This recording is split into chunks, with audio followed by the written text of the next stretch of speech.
in the frost-bitten trailer park of Willow Creek, Ontario, where winter winds howled through the thin walls of our single-wide trailer, I, Alex Reed, grew up with dreams far bigger than our meager existence. My mother, Clara Reed, a nurse at the local clinic, worked grueling 12-hour shifts, her hands calloused from scrubbing floors to keep us fed. Her tired eyes held love but also fear we'd never escape the poverty that clung to us like damp snow. At 16, I worked odd jobs at the town's lumber mill, saving every dime for a future in medicine, inspired by Clara's stories of saving lives despite the system's cruelty. But one frigid February evening in 2015, fate struck hard. A rusted blade at the mill sliced through my arm, blood pooling on the frozen ground, staining the snow crimson. Clara rushed me to Hargrove Medical Associates, the gleaming private practice that stood like a fortress in the heart of town, serving Toronto's elite. Run by Dr. Elias and Dr. Miriam Hargrove, a power couple whose names were whispered with reverence across Canada's medical circles, the clinic was a symbol of untouchable wealth. The waiting room smelled of antiseptic and privilege, with polished marble floors and leather chairs that mocked our worn coats. I clutched my arm, pain throbbing like a drumbeat, as Clara begged the receptionist, Linda, a sharp-eyed woman with a voice like ice. "Please, he's losing blood," Clara said, her voice trembling, her nurse's scrubs still stained from her shift. Linda's lips curled into a sneer. "This isn't a charity ward. Pay up or try the free clinic downtown." I watched my mother's face crumple, her pride shattered in front of a room full of strangers. Then Elias himself appeared, his tailored suit pristine, his gray eyes cold as the Ontario winter. "You're too poor for our care, boy," he said, his voice dripping with disdain. "Get out." Miriam stood behind him, her diamond earrings glinting, nodding in silent agreement. The door slammed shut, leaving us in the snow, Clara sobbing as the cold bit into my wound. That night, in our trailer's dim light, I stitched my arm with fishing line, each jab of the needle fueling a vow I'd make the Hargroves kneel. As I bandaged my wound, a shadow moved outside, a man, his silhouette sharp against the moonlight, his eyes locking on mine through the window. Who was he, and why did he watch? My heart pounded, a mix of fear and curiosity. That moment, under the flickering bulb, wasn't just pain, it was the birth of a fire that would consume their empire. 5 years later, at 21, I was a shadow of my former self, grinding through night school at the University of British Columbia in Vancouver. My days were a blur of lectures, coding boot camps, and flipping burgers at a greasy diner on Granville Street, the neon sign buzzing like my restless mind. The Hargroves, meanwhile, had spread their empire like a plague, opening clinics in Seattle, Washington, and Sydney, Australia, profiting off healthcare gaps that left families like mine desperate. Their faces plastered billboards, their slogan, "Excellence for the Exceptional," a cruel jab at every working-class patient they'd turned away. My anger simmered, but poverty kept me tethered, my $2,000 savings a fragile lifeline. One stormy November night in 2020, rain hammering the diner's windows, the shadowy figure from Willow Creek reappeared. He slid into my booth, his trench coat dripping, his face weathered but sharp, like a blade honed by time. "Victor Kane," he rasped, his voice like gravel. "You're not just a broke kid, Alex. You're a hunter." He pushed a worn envelope across the table, blueprints for an AI-driven medical diagnostics platform, capable of detecting diseases faster than any doctor. "Bet your savings," he said, his eyes gleaming with secrets. This tech could topple empires like the Hargroves. My hands trembled as I opened the envelope. My $2,000, scraped from years of toil, was all I had. Was Victor a savior or a conman? His words lingered like smoke. They stole your future that night. Steal theirs back.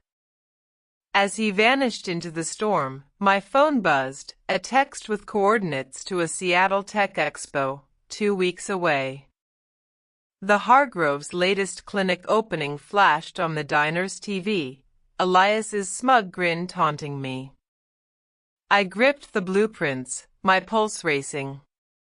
Could I trust Victor, or was this a trap? The diner's neon sign flickered, mirroring my doubt. A memory surfaced, Clara's voice, urging me to fight, her hand steadying mine as we stitched my wound years ago. I'd go to Seattle, but not alone. Someone was watching, and I felt their gaze like a blade. The decision weighed heavy, but the fire in my chest burned brighter than ever.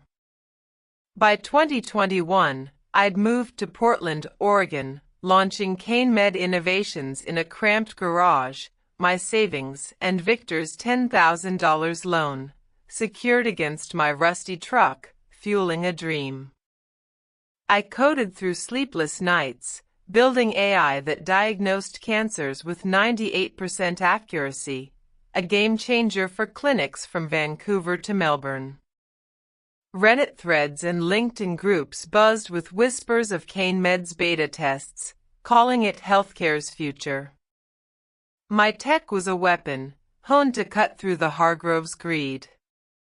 But suspense thickened when Miriam Hargrove's email landed in my inbox. Intriguing tech, Mr. Reed. Let's discuss a partnership. Her condescension dripped through the screen, but I saw an opening to infiltrate their world and turn their arrogance against them.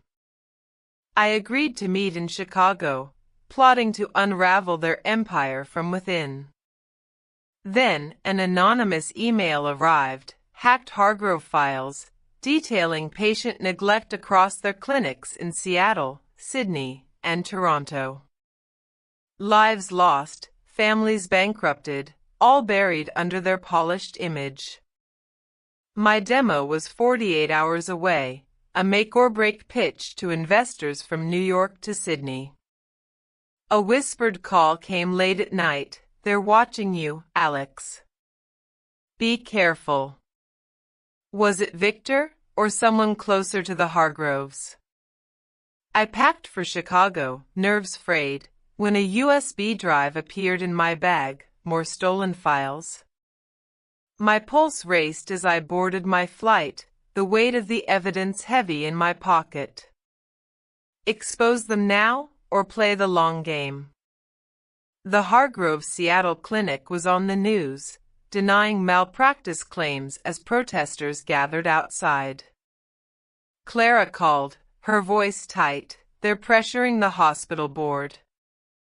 Watch your back." At the Seattle airport, a man in a dark coat lingered at the gate, his face half hidden. Was he Victor's ally or an enemy? The plane's engines roared, but my mind was louder, racing with possibilities. The files could destroy the Hargroves, but at what cost? I clutched the USB, my hand steady despite the storm brewing inside me. The Chicago demo hall in 2021 was a sea of suits, venture capitalists from New York to Melbourne eyeing my holographic AI scanner. It diagnosed cancers in seconds, drawing gasps and murmurs of revolutionary. Investors leaned forward, checkbooks ready, until Elias Hargrove burst through the doors, flanked by lawyers, waving forged patents. This technology is ours, he roared, his voice echoing through the stunned silence. Had Victor betrayed me, selling my ideas to the enemy? Miriam's eyes locked on mine from across the room, recognition dawning like a slow poison. You're that trailer trash kid, she hissed, her voice barely audible over the chaos. My deal teetered on the edge of collapse. As security dragged Elias out, a USB drive slipped from his pocket, incriminating code, or a plant to frame me. I pocketed it, my heart pounding. That night, a text lit up my phone, drop this, or Clara's job at Evergreen General is gone. The USB held proof. Hargrove's clinics had falsified records, botched surgeries, and denied care to hundreds, all to pad their profits. Should I leak it now, risking everything, or hold my cards close? A shadow moved outside my hotel room, footsteps fading into the Chicago night. Who was tracking me? Clara called, her voice steady despite the threat. I've got friends at the hospital, Alex. We can fight this. But the investor meeting loomed, and whispers of a Hargrove countersuit spread like wildfire. Victor was unreachable, his phone dead, his last message a cryptic warning, trust no one. The Chicago skyline glittered outside my window, but danger lurked in every shadow. I needed allies, but who could I trust? The USB burned in my pocket, a ticking bomb. By 2022, I fled to Sydney, Australia, where healthcare gaps echoed the struggles I'd seen in Canada. Partnering with a rogue biotech firm in Brisbane, CaneMed's tech exploded, adopted by clinics from Perth to Melbourne, earning $10 million in 6 months. The success was intoxicating, but Victor reappeared, his voice urgent in a dimly lit Sydney pub. The Hargroves are bidding for Evergreen General in Seattle, a hospital chain you could control if you strike now.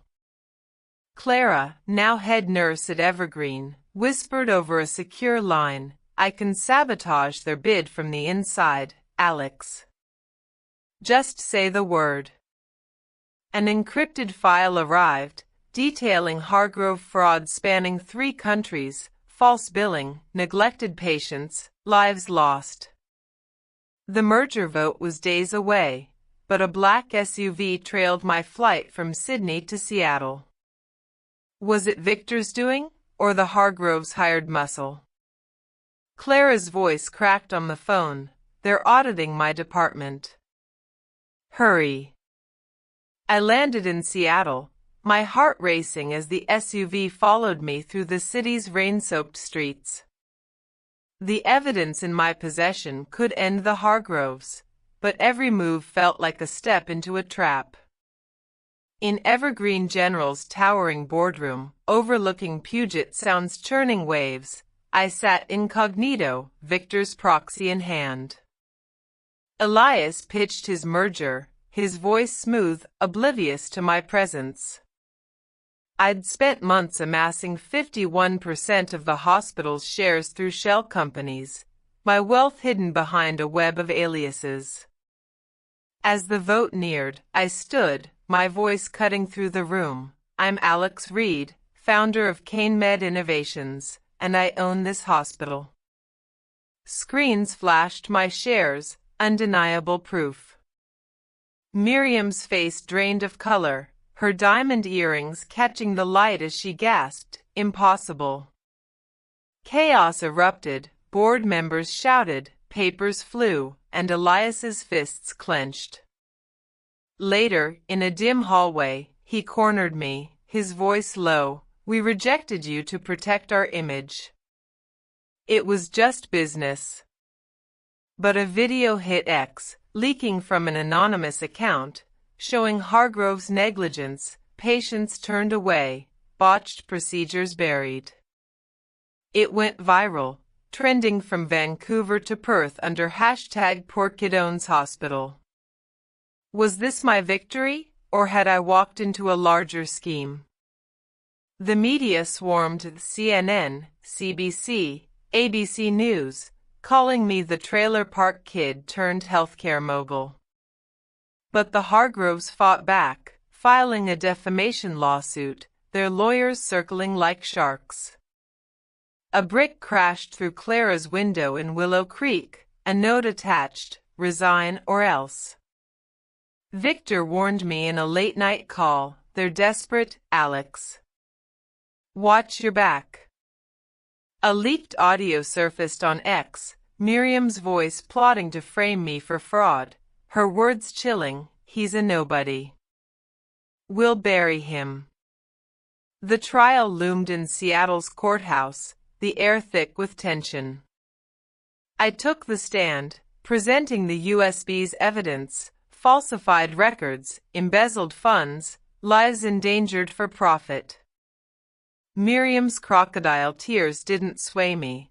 Elias cracked under cross-examination, sweat staining his collar. Then Victor testified, dropping a bombshell. He'd been their silent partner years ago, using me to expose their corruption. Betrayal stung like a scalpel, but a juror slipped me a note, "Truth wins." As the gavel fell, guilty on all counts, the Hargroves' empire collapsed, their licenses revoked, assets frozen. But a black van tailed me home, its windows tinted. Was the verdict rigged, or was someone still hunting me? Clara met me at Evergreen, her eyes misty. "I'm proud, Alex," she said, pinning a stethoscope on me. Dr. Reed. But a final twist awaited. My father, James Reed, a mill worker I hadn't seen since childhood, appeared, revealing he'd funded my rise through Victor, avenging his own firing by the Hargroves decades ago. An audit uncovered $2 million siphoned to a Bahamas account, and coordinates arrived via text. I tracked the funds, recovering every cent, and poured them into free clinics from Halifax to Hobart, ensuring care for the too poor the system forgot. The Hargroves scrubbed ER floors, their empire dust. On Evergreen's rooftop, wind whipping from 3 nations' worth of grateful patience, Victor's hacked message glowed on a screen, "Heal, don't hate." My revenge wasn't destruction, it was redemption. What's your story of rising above rejection in the USA, Canada, or Australia? Like, comment, and subscribe for more tales of triumph. #HealthcareHeroes #TriumphTales